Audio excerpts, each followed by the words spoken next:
welcome back to my kitchen, where today we'll be making a not so traditional bolognese sauce.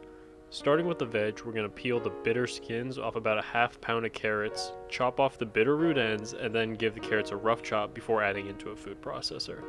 Same thing with the medium white onion. You can throw bigger chunks into a food processor, I'm just helping it along. Blitz together till you get a fine dice. A few tablespoons of olive oil go into our pot, and we are frying our veg on high heat till it is soft and the onion is translucent. Remove the veg, and into the pot goes about 1.5 pounds of ground chuck, 80-20 meat to fat ratio. Brown the meat and you'll know it's cooked when the pot comes alive and crackles instead of hisses. That means all the water has evaporated. When the fond on the bottom is well developed, but before it burns, pour in about a half bottle of a good crisp white wine to deglaze. A good rule to go by is never cook with a wine you wouldn't drink, so maybe don't go bottom shelf here.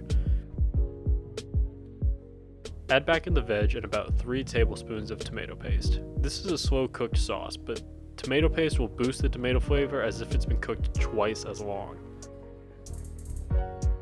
Next, add in 2 28-ounce cans of a good crushed tomato. You want to get a tomato flavor that adds to the flavor of the sauce instead of hides in it.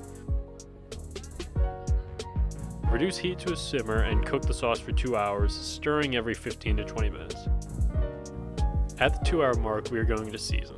And with a pot this big, I'm not going to bother measuring, I'm just going to eyeball, taste, and correct. I'm adding in dried parsley, thyme, oregano, salt, pepper, and most importantly, garlic powder.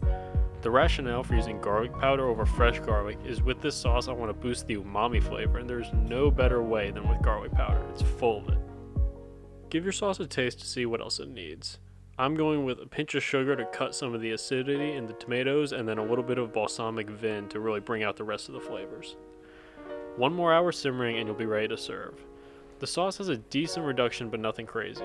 You'll notice this bolognese has a lot higher tomato to meat ratio. Growing up with the classic American meat sauce, I like to hit a ratio between that and a traditional bolognese.